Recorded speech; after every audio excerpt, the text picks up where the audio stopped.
Welcome to part one of our 7-part series, Impactability. Today's discussion is the importance of becoming a wise traveler. My name is Ted Kuntz. I am the chair of Plan Institute, and I will be your moderator for today's webinar. As a special bonus for participating, Plan Institute will be sending you a code that enables you to purchase a copy of Al's book for 30% off. For those of you who are interested in starting a book club, Plan Institute is offering an additional 20% discount on book orders over 5.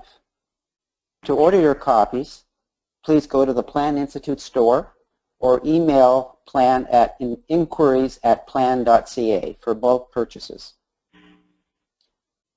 As you listen to today's webinar, I encourage you to send your questions through to the question box for Al, Vicky, to address. And for you tweeters out there, please use the hashtag IMPACTAbility1 or tweet us directly at Etmanski, at Vicky Kamak, at Plan Institute, or at Tamarack_INT. I'll now turn it over to Al and Vicky for their special guests, the Honourable Carla Qualtrough, Minister of Sport and Disability. Al and Vicky? Welcome everyone, and thank you for joining us. Welcome to our webinar, Wise Travelers, with the Honourable Carla Qualtrough, Minister of Sport and Persons with Disabilities. Minister, it was a gold medal day when you were appointed to Cabinet, and equally so to have you as our guest. Welcome. Thank you so much. Minister, sport and the challenges faced by people with disabilities, two of your biggest passions, but not your only passions. You're a mother, you're a wife, a lawyer, you've been a policy advisor, a mediator. Nevertheless, to those of us from the outside, this seems like a dream job for you, and certainly for those of us who care about what happens in the world of disability in Canada. Would you agree? Would you characterize this as your dream job? Oh, absolutely, Al. I think that I can say with quite amount of certainty that everything I've done in my life has prepared me for this job, and I could not have scripted it better. I mean, every tough choice, every hiccup, every challenge along the way has prepared me to capitalize on the opportunity that the Prime Minister gave me last year. Well, we want to definitely get into a discussion about that a little later on. But before we do, we have a couple of other questions. One is related to the stars aligning, as you described. And I first met you when we worked together on the Vancouver 2010 Paralympics and that other game. I can't remember what that one was, but I think the Olympics, right? and I have to say that I often forgot that you had a disability. You just made it so easy to carry on interacting without us having to make any accommodations. You never complained, you never challenged us, and yet I know it wasn't always that easy, and that behind the scenes you were working extra hard. And I'm wondering if that's still happening to you, or have you decided to address that in a different way now that you're part of Cabinet? Well, I would say a little bit of both. I mean, I think part of the challenge, and I certainly am not alone in this particular reality, when you have a disability that isn't always visible, right? As much as I'm legally blind and my corrected vision is only 10%, at first blush you can't often tell that I have a disability. And I think that adds a particular challenge to people understanding what you're going through, what your needs might be, how differently you interact with the world.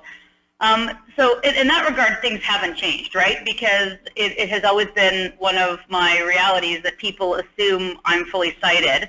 I think what's changed, over the years, and well before my Legacy is Now years, I would say this was starting, is I'm much more comfortable in my own skin, and I'm much more able to express my needs to people confidently, because I don't see them as deficiencies. I just see them as different ways of doing things and achieving arguably more impressive goals, if you will, right? So one of the things I often tell people is, the most creative group of innovators you're ever going to meet are people with disabilities, because we have all of our lives been working in a reality that wasn't designed for us. And so whereas people find it extraordinary that others are innovative, we have basically since birth been innovating, and that's just how we live in the world. And so for me, one of the transformative, periods in my life was when I went from self-accommodating and getting by and trying to do it on my own to just having the confidence to self-assert and use my innovation to really get what I needed to be accomplished. That's a really interesting recounting about the pivotal role of confidence, and one of the things that we were wanting to just chat with you a little bit about is in part, how your family may have played a part in your growing confidence. Certainly many of our listeners are going to be families of people with disabilities, and I know how important your family is to you. Not only because family meant so much to your mother and father, but also because you and your husband have a family of 4 young children. So we're just curious, is there some really important advice that your mother and father gave to you that has been pivotal and stood you through many of the challenges that you faced? Well, I would say that the one thing probably the most cherished lesson I learned from my parents was how to self-advocate. And it wasn't as if one day they sat me down and said, you're going to have to advocate for yourself at one point. They literally, from the day I was born, embarked on a journey of modeling how I had to advocate for myself, and it was subtle, right? So it was being born in Calgary and my mother and father advocating for me not to go to a blind school but to go to mainstream school, and then getting into various classes in elementary and secondary school where they wouldn't let me take home ec because they were worried about me using a sewing machine and my parents insisting that I had a right to learn to sew, and people not wanting me to participate in gym class because I was learning balance beam, and if I couldn't see, I couldn't be on a balance beam, and my parents insisting that I had a right to participate in gym class, and if I fell off the balance beam, then I just had to get back on and try it again. And just constantly throughout my childhood, I remember example after example of them asserting my rights for me and gradually transitioning that role to me. And I can't really tell you when it happened. I can just assure you that it did. Time and time again, and the confidence thing is so important because it wasn't confrontational. It was subtler than that. It was more systemic than that. It was just pointing out my abilities and pointing out creative ways of achieving the same goal. And if I couldn't play soccer in gym class by the way they regularly teach soccer, perhaps if you taught me soccer in this way, I could play it, or whatever the example is. I just remember this subtle transformation throughout my kind of elementary and high school years where my parents modeled this behavior, and I grew to just do it myself as a matter of course. It wasn't extraordinary. It was just how we lived, if you will. And I was really lucky because I now do that with my own children, none of whom have disabilities per se, but I see them developing those confidences in themselves to go out and assert their rights in a real collaborative way, not in a combative way. We're curious, are your children giving you any advice? Because you're really juggling, a pretty busy life right now, and I'm sure you're traveling back and forth across the country. And so, what kind of advice are they giving you? I don't know. I mean, my son's 4th birthday is today, so he's the littlest, and his advice is be home to eat the cake later on today if you don't mind, Mommy. But what my children have done, and my older children in particular, they ground you, right? They remind you of what's important and there's nothing more grounding as a cabinet minister than potty training at the end of the day. And the things I find lovely, particularly with my younger kids, is that they remind you what's important, and they my kids have all grown up in a world where their mom can't see very well. And so I watch how they help the rest of the world just by the way they interact with me. Like, my children would never walk into a room without saying anything. And because they walk into a room and announce themselves, other people might walk into a room and announce themselves. They would never just point at something and say, "What's that?" They would point at it and say, "Mommy, there's a blue poster over there with some letters on it and a picture of a cat. What do you think that says?" Like, they're so much more able to just model inclusive behavior because it's literally the only world they know. And so I think that that's really helpful for other people when they just see my children naturally accommodating me or including me as a matter of course. It isn't, again, it's not extraordinary, it's just their reality. Thanks, thanks, Minister. Want to pick up on a quote that we read that you said in an interview last week. You mentioned that you are not the rule, but the exception, and that you are in the minority among folks with disabilities in terms of career opportunities and employment. You also were quoted as saying that your intention is to change that, which is not surprising. We've discovered in our work that moving solutions from the margins to the mainstream, changing cultural attitudes and making the kind of big impact change that you're talking about cannot be done by any one individual or group or indeed sector. It means knowing the boundaries of your expertise and experience and knowing you can only go so far on your own. We call that being a wise traveler, and I'm wondering if you have a definition of that and whether that accords with your experience. Well, it absolutely does. I mean, I think that the kind of cultural change we're looking for as a movement, and I'll reiterate what I said. I think that was in my interview with The Current last week, that when I even look at people within my own disability group and the unemployment rate of people who are legally blind, which would be 10% vision or less, is 60%, and that's not uncommon around the world. In fact, it's worse in other places.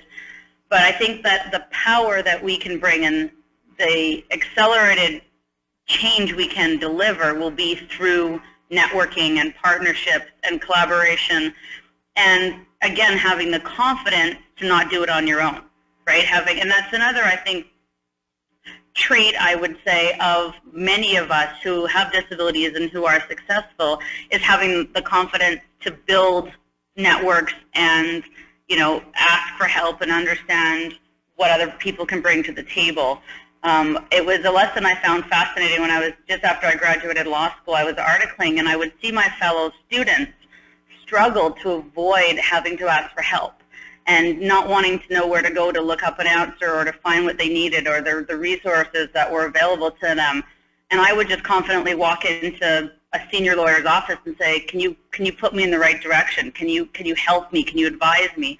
Because all my life I've had to ask for help. I need to know what's on a menu. I need to know what street I'm on. I need to know what's on the agenda of a meeting I'm attending. And so that's not a weakness. That's not showing any kind of lack of strength. It's showing an amount of confidence, I think, that that you don't find necessarily in people who haven't had to live their lives that way. So I think you're definitely you are a wiser traveler if you're able to recognize that there are strengths. I mean, we're not going to tackle any of these issues just taking one approach to it. The more collaborative we can be, the more multi-pronged we can approach these very complex social issues. These aren't just simple issues. These are fundamental culture shifts and social challenges that we desperately need to work on together in order to get the change we desire.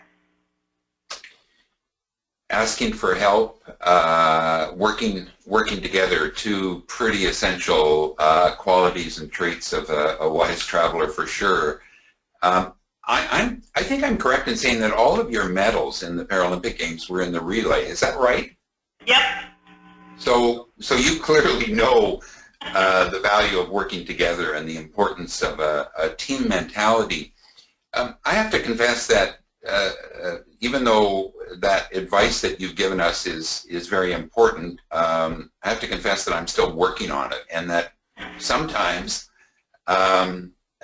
working together with friends and allies is harder than working with people I don't know, or people who may have hurt me. And so this team mentality, this sense of collaboration is not only something that we aspire to, it's something that we have to practice and work on. And I just wonder, before you went into politics, was there an example of where your infusion of collaboration, your understanding, your deep sense of understanding of that, enabled you to resolve an issue or create a breakthrough opportunity?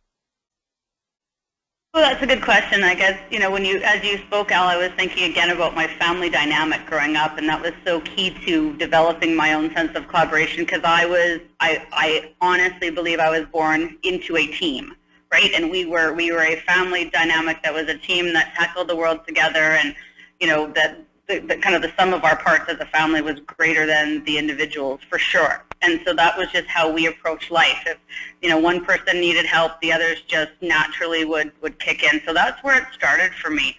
And I guess there's many examples where the example that comes to mind particularly is when I was volunteering with the International Paralympic Committee. And I had the opportunity to help them rewrite their constitution and change their governance model about 10, 15 years ago. And I was a very kind of junior lawyer with, an interest in human rights and constitutional law and charter issues and what have you. And I was tasked with building a global consensus on what should be in this new constitutional and governance, and what kind of anti-discrimination protections should be in, and what kind of, and it was, I came in with a very rights-based approach. I came in with a very clear idea of what I thought should be in this constitution, and it was I quickly learned that I wasn't going to get that if I didn't turn into more of an interest-based approach, if I didn't really start to understand why I was getting pushback on this kind of a clause or that kind of a clause, and who my allies were around the table to help me, get the important piece that I wanted to make sure there was gender equity on our board, or to make sure that people were nominating globally women candidates when that wasn't happening. Or I had to very quickly learn how to collaborate with people who maybe I didn't feel had the same rights-based approach to me, but had a common interest. And as I, grew interested in mediation and grew interested in more kind of collaborative as opposed to kind of combative or litigious type approaches, I learned that problems could be solved a lot quicker and with preserving the relationships, because you have to continue to work with people. But I think that was a really pivotal time for me in terms of learning how to, and this was, you're talking 176 countries that had to sign on to this constitution, and it was a real exercise for me in humility in some regards, because I went in having a very clear, I thought a clear understanding of what I wanted out of it. And when you end up in a country that maybe doesn't see a young Caucasian woman with a disability as a natural leader, and you have to try and convince them or build consensus with them, it teaches you a bunch of things at a pretty young age. That's an incredible story, Minister. The this idea of finding shared interests and shared goals across often very, very different constituencies and different experiences. And in our own work, we often talk about 3 types of wise travelers. Think about the disruptive traveler, bridging travelers. Those are the people who act as go-betweens, mediators, interpreters almost, between people outside the so-called system and people inside. And the people inside we think about as being the receptive innovators. Certainly in our own experience at Plan, the importance of all 3 of these kinds of innovators or disruptors were really important as we were moving the idea of the Registered Disability Savings Plan from the margins into the mainstream.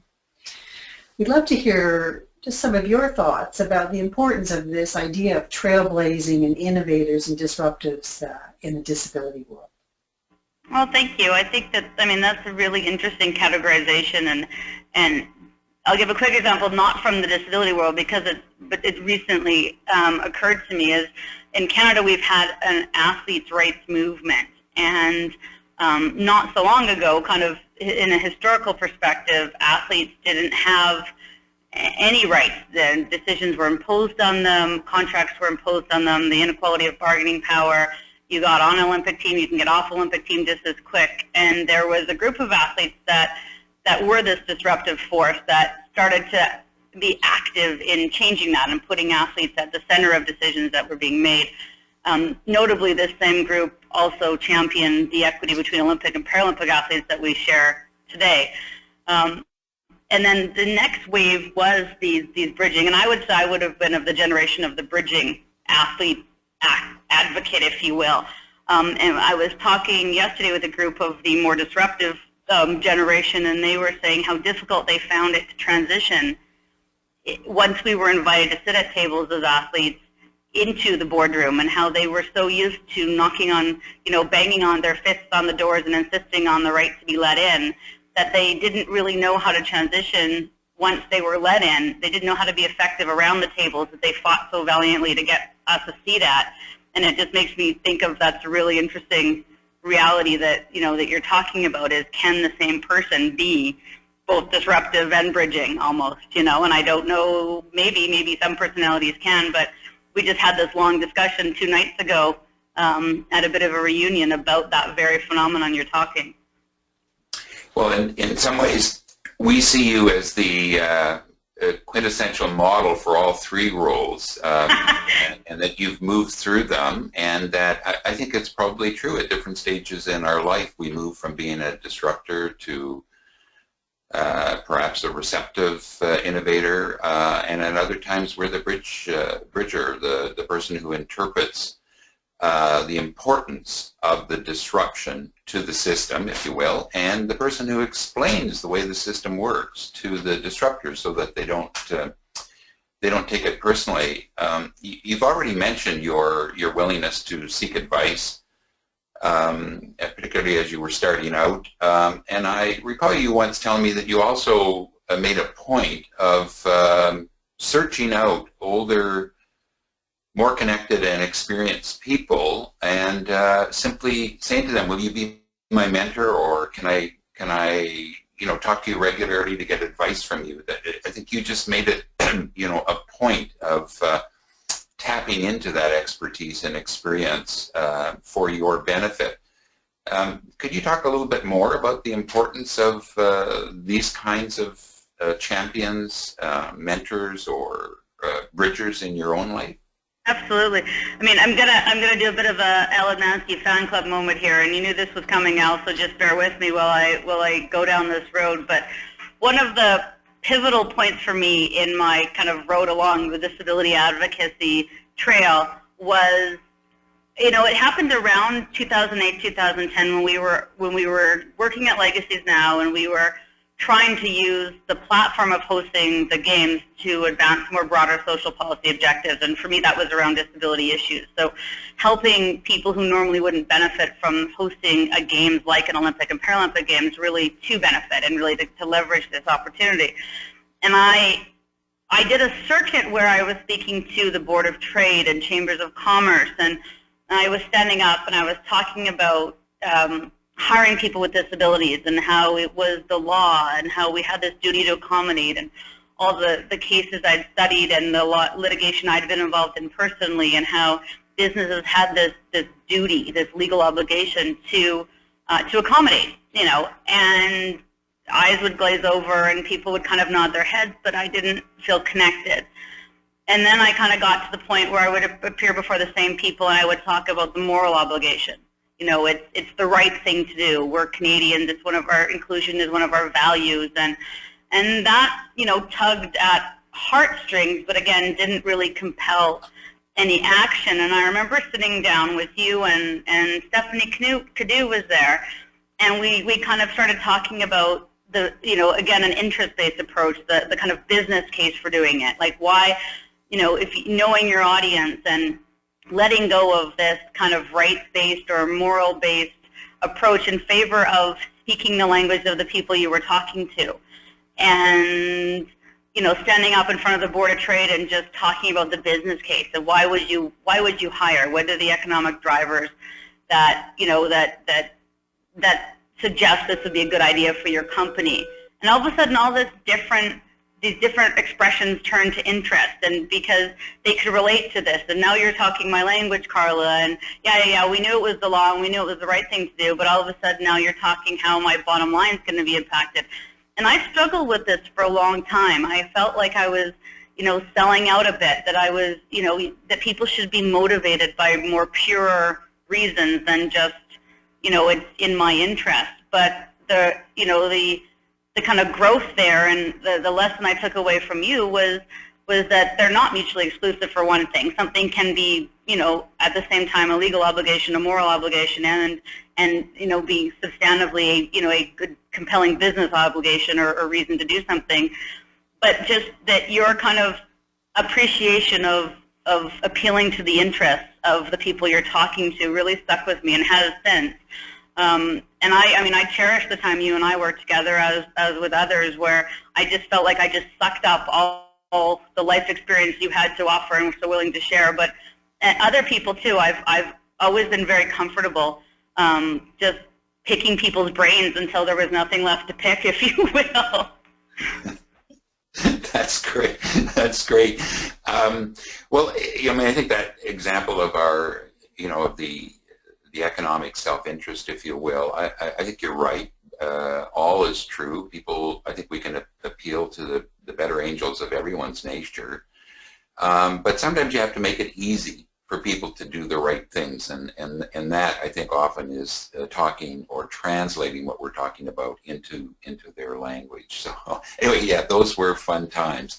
I want to remind our listeners that you should feel free to send in your questions. Although you may be as spellbound as Vicki and I are by this chat, but please send your questions in. We'll do our best to answer them, or if we don't, and there's a specific one for the minister, we'll forward it to her office, and I'm sure her staff will make sure that it's brought to her attention. Minister, we wanted to go just a little more deeply in thinking about this idea of receptive innovators, and certainly government is one of the largest, most significant places for the reception and ultimate large-scale distribution of innovations and ideas and regulations. The Prime Minister sent a very strong signal to Canadians just how important disability and accessibility issues are to our government by appointing you to Cabinet. You are the first ever minister with the description, persons with disabilities, in a cabinet title. We're wondering what that commitment looks like in your role as a cabinet minister. Have you been left just on your own to get on with it? Oh, it's a couple, Amy, it's a bit of a multi-pronged approach, if to be honest. I mean, on the one hand, I've got a very clear mandate, and the number one bullet point in my mandate letter is to consult and ultimately create accessibility legislation, or what we previously called the Canadians with Disabilities Act. And that's the very public side of my job. That's the part where you see me out engaging with Canadians in consultations, and I'm having a youth forum for youth with disabilities, where we're going to talk about what an accessible Canada looks like to you, to them, to us, and the elements that we ideally would like to see in federal accessibility legislation. And this is not a new idea. People have been, advocating this for many, many years. And certainly it wasn't, I didn't come up with it, and certainly, people have been championing this idea. But this is the first time someone's had it in their federal mandate letter. And, while all that is going on, there's a whole other behind-the-scenes effort that my team and I are kind of making on the political front, where we are engaging across federal departments with my cabinet colleagues, so that when they put forth memos to cabinet or new policies, or when, so that basically we're kind of proactively anticipating and and setting the stage for a successful implementation of our accessibility legislation. So as Minister Sohi embarks on his infrastructure plan that's going to have, $120 billion over 10 years, that we make sure accessibility is incorporated into the thinking around what this infrastructure model should be, that as Minister Bennett embarks on her truth and reconciliation journey, that we appreciate that the prevalence of disability in Aboriginal communities is twice the national average, so it's at 30%. And just, every federal department, you name, I can tell you a behind-the-scenes effort that's happening in order to, again, set the stage so that I don't go back to my colleagues in a year and a half when the law is in place, and then everybody have to rethink all these wonderful initiatives that they're doing. And then I'd say the third prong is on the level of the public service, is creating some kind of mechanism or process whereby an accessibility or disability lens, if you will, is put on government decision making. So, as a matter of course, that, like we do gender-based analysis, that we're starting to do an analysis that considers disability and accessibility as a matter of course. So it's not extraordinary. It doesn't require one cabinet minister to talk to another cabinet minister, that it's more systemic. So I'm working on all three of those fronts, two of which are a lot more behind the scenes, but probably in some ways more important for the long-term success and durability of the legislation that we're going to be drafting. And it's very exciting, and people are very receptive. I'll give you an example in transportation. So David Emerson did a huge review of the transportation system and network in this country, and the report, it was under the former government, but the report was tabled with our government in January or February. And now Minister Garneau, who's our current transport minister, is in the process of responding to that report and developing our government's vision for our transportation networks at the federal level. And so this, of course, would include rail and airlines and interprovincial roads and bridges and the ports and, a lot of really important infrastructure.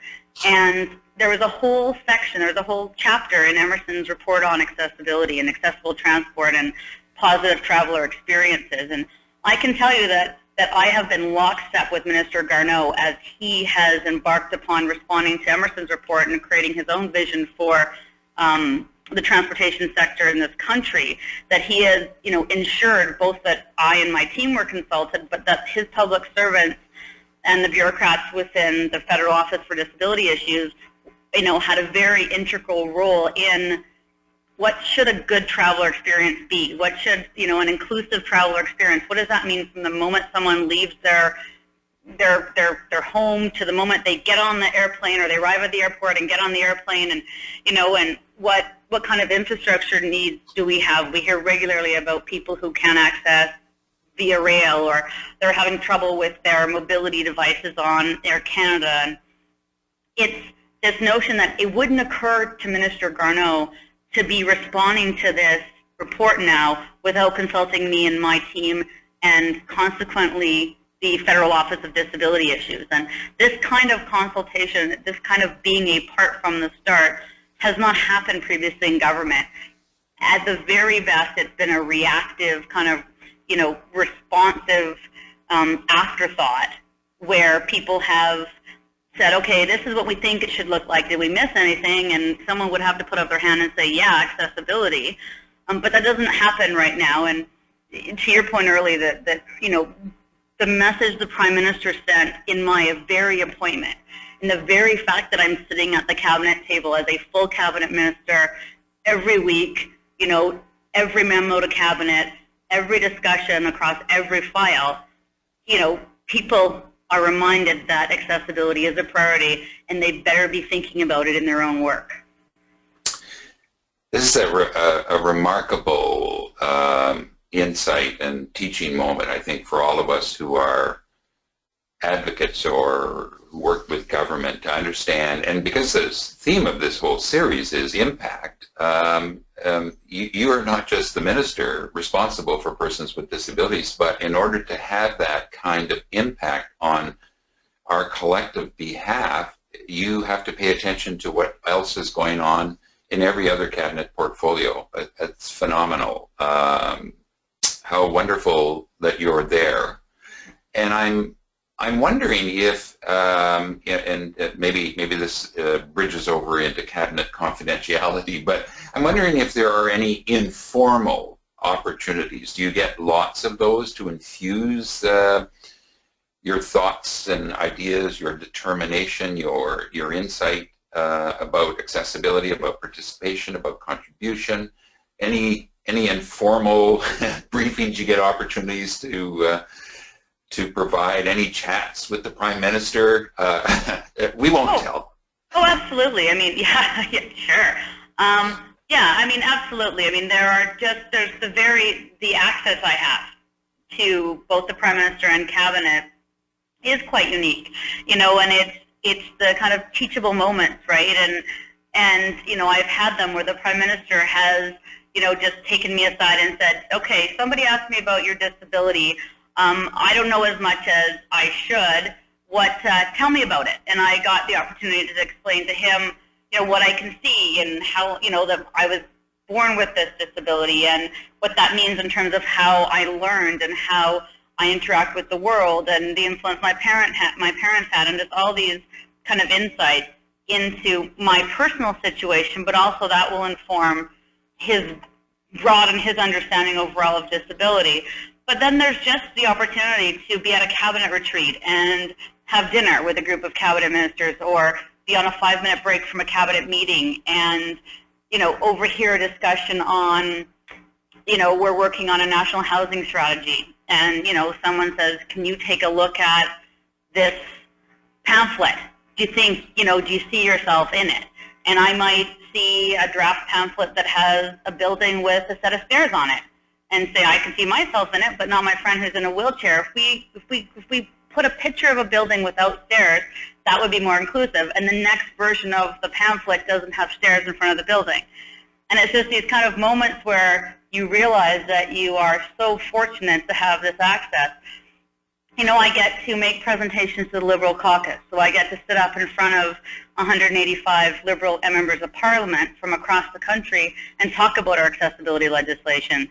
I sit on cabinet committees. I make presentations. I'm making a presentation this week to the Heritage Standing Committee on I don't even know what the name of it is, some Heritage Standing Committee, I apologize, and I get to infuse my perspective and my priorities into every discussion I have, and quite unapologetically, I might add.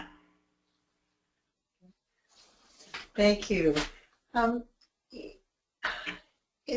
find myself being equally, you know, certainly inspired and infused with enthusiasm by all the opportunity that, you know, is emerging in this mandate. At the same time, I guess we all live with the kind of residue where governments are really, you know, can be perceived as imperious, unfeeling, and uncaring to those of us on the outside. And often after decades of advocacy, we see our relationship with government as one of us and them. Mm-hmm. And I'm wondering if you have some advice for those of us who want to have a different relationship with government, one that pursues solutions, but also one that really wants to build a strong working relationship. I mean, how do we make the most out of our relationship with politicians? That's a good question, and you know, I've had various roles kind of in and out of government. And I can tell you there's a certain amount of frustration in government at the pace at which things happen, right? Because it's a big ship to steer, and it's not terribly nimble currently, you know, as it exists now. But what I would hope, and I hope, you know, that we could all at least start from the point that we are, you know, we are genuinely interested in making things better. You know, we like collectively, you know, we share that same starting point, and I think that there are things that government can do that nonprofits can't do, and there are things that a nonprofit or an individual can do that a government can't do. And I think that a savvy partnership would recognize the different roles and the different strengths and the different opportunities that each of those, that give and take, can have. You know, if, you know, without, I mean, it's not I'm not suggesting any level of inappropriate, planning or collaboration. I don't know the right word, but this idea that, I will be asked by the finance minister to make a budget submission, and I will put, to the best of my knowledge and effort, the things that I think ideally I would like to see government spend money on in my areas. And then you, as a citizen, have an opportunity to make a submission to the Standing Committee on Finance. And organizations will have the opportunity to appear before the Finance Committee. And constituents can write to their MPs and say what their priorities are. And the more times a government can hear the same or a similar message, the more effective the results can be. So I think that, a lot of the conversations we've had, even in the past year on disability issues, there's a lot of common themes. We all are interested in the same kind of investing in the same priorities, if you will. And so I think that, a really strong relationship has, I wouldn't say coordinated message, because that doesn't sound, it's not what I mean, but has consistent messaging. And understands the role of the give and take of that, right? Like, I am prompted, prompted is not the word, but it's helpful to me to hear from people when they think, we should be doing something else or doing something differently. Just as helpful it is for me to tell my constituents, and I don't mean constituents geographically, I mean portfolio constituents, what my thinking is on a certain direction, because the more we can leverage our collective, perspectives, the closer we can probably get to achieving the desired outcomes. And that sounded convoluted. I don't know if that, because I'm developing these thoughts as I go, but I think that everybody has a role to play. And one of the things I find amusing sometimes is people will tell me what I should do in my job. If I was minister, this is what I would be doing. And I don't find that as helpful as when people saying, these are my priorities, these are the things that matter to the people I represent, these are the things that that I would like to see advanced within government. It's a slightly different message than telling me how to do my job. And I'm way more open to people working with me than people telling me how to do my job. What a very important distinction. I have to say, in my own career as an advocate, one of the biggest lessons for me has been that I do not know how government works, and I should not be telling I'll let you know if I figure it out.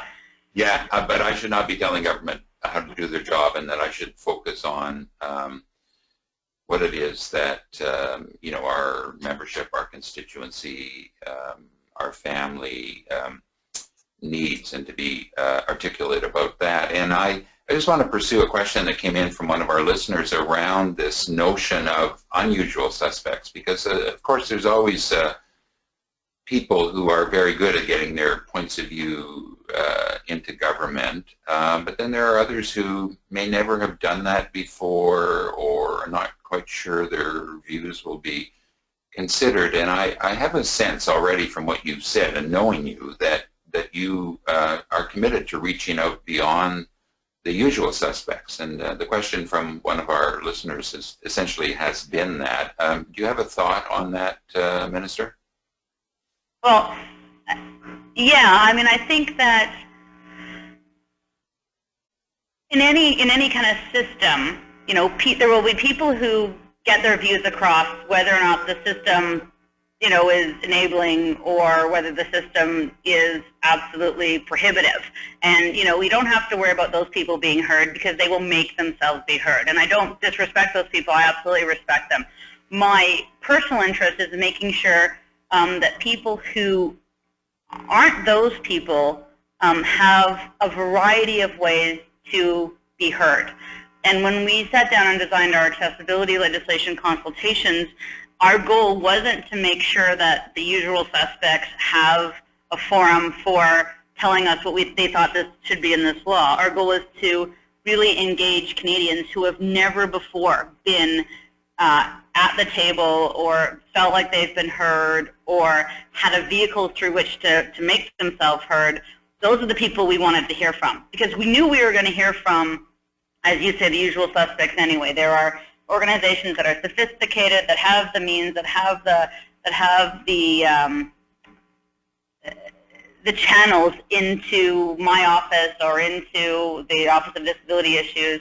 And so we basically designed, a consultation process whereby people could plug in, pretty much any way they wanted to. You can go online, you can call in, you can make a video, you can come to a public consultation, you can do a written submission, and then the next step is to making sure people know these consultations were happening.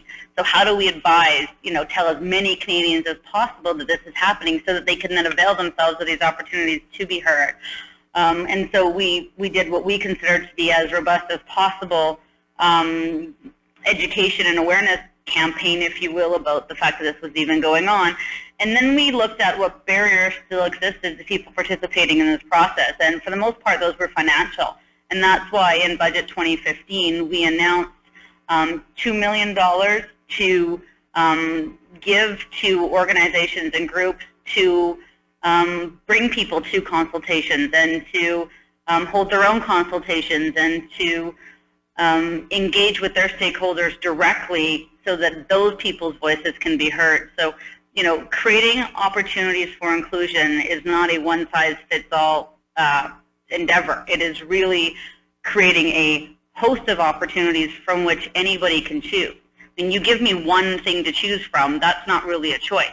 That's not choice. Choice by definition is a whole bunch of different options of being available to you and you picking the one that best suits your needs. That's what real inclusion is.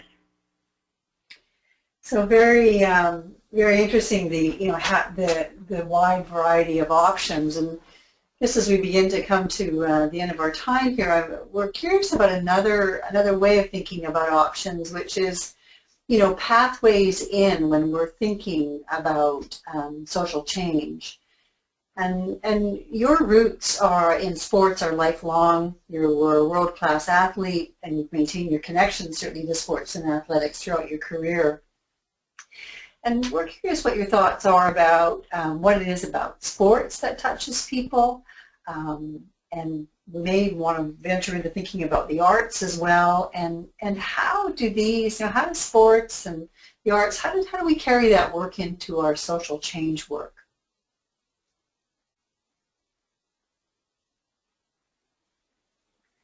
Minister?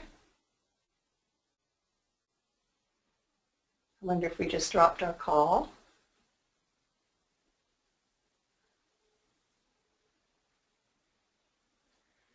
It was a good question, but we might not have wanted to. Hello, everyone. It's Carla. I'm back. Oh, hi. Oh, good. I apologize there. I was cut off. I'm not sure how. Okay. We just have a couple of minutes left, and so I was really inquiring about about the role of sports and ultimately the arts in social change. I mean, we know that your roots in sports are lifelong, world-class athlete, and you really maintain that connection with sports. How do we carry, what is it about sports that touches people, and how do we carry that into our social change work? I think the unique thing about sport, and I would suggest, although by no means I'm an expert, that this would be the same on the art side as well, is that it gives us a common language. It gives us a common experience that transcends a lot of the barriers we experience, in humanity to feeling a part of something. So you may not speak the same language, you may not be in the same socioeconomic status, you may not come from the same religious or cultural background, but you all speak soccer. We all know the rules, we all can go on the field to play, we can enjoy each other's companies, we can learn from each other, and then when we subsequently have to embark on more difficult or touchy conversations, we're coming from a place of shared experience all of a sudden in a way that we weren't before we were on the same soccer field. And it sounds like a dramatic example, but it's something I fundamentally believe in as one of the true powers of a good sport experience, is the power to bring people, communities, countries, and ultimately the world together. I think that if the lessons, we learn in sport, we know about the ones that are obvious, teamwork and, following your dreams and working hard and, being gracious and victory and defeat and all the things that you see kind of in the cheesy television commercials. But there's some more fundamental lessons that sport teaches us, in terms of how we interact with each other and how we socialize and how we look at other people. There's a big movement going on internationally, and the current kind of lingo is sport diplomacy, and it's about using sport to set the stage for conflict resolution globally.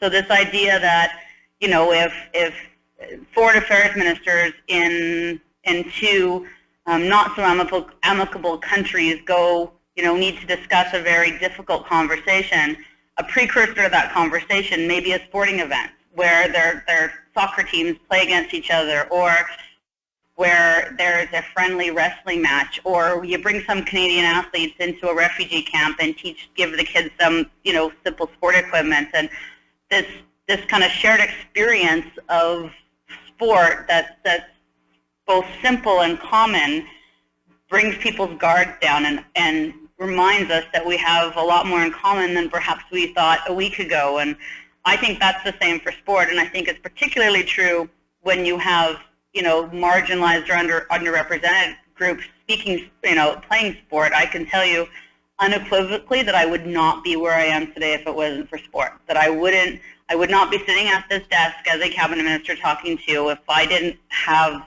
the sport experiences that I had. And quite frankly, I was very good at sport growing up, but at some point my disability caught up to me, and I started not enjoying my sport experience, and that's when I found Paralympic sport.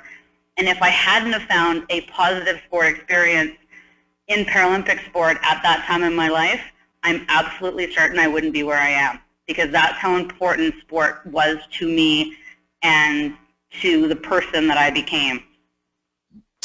Minister Carla, that's great words to end this chat. I want to thank you very, very much on behalf of Vicki and I, and Vicki and me, and also our listeners, and to wish you a happy birthday with your son and the opportunity to have lots of cake smeared all over you.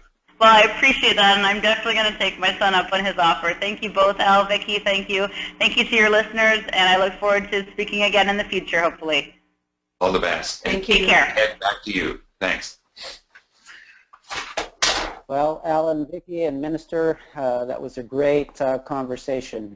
I really appreciated the insights and the perspectives. I have a page of notes. I'm very much looking forward to our next webinar in this series. It's going to be on Tuesday, November the 1st, 9 o'clock Pacific time, 12 o'clock Eastern time. And the pattern for discussion on that webinar will be create a container for your content. Al and Vicki will have Linda Kahn and Jack Pierpoint from Inclusion Press as their guest.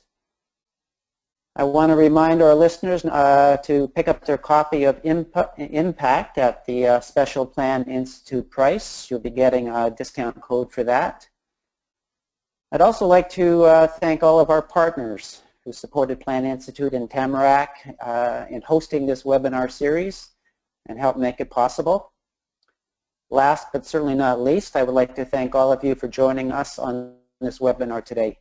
Your presence and your ability to take these messages out into your own networks is extremely important.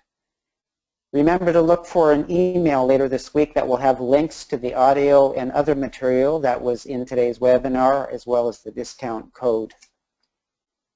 We welcome your feedback, and so please email us and let us know how we are doing. And finally, a reminder that you will need to register for each of the webinars individually. So if you've not done so already, please go online and register for the next webinar sessions at the link on your screen. And for those listening in, it's events.tamarackcommunity.org. www.impact-ability-home. We have more exciting events and resources available, so please visit our website at planinstitute.ca or the rdsp.com websites to learn more and to sign up for our monthly e-zine. Again, thanks everyone. Have a great day, and thank you all for joining us today.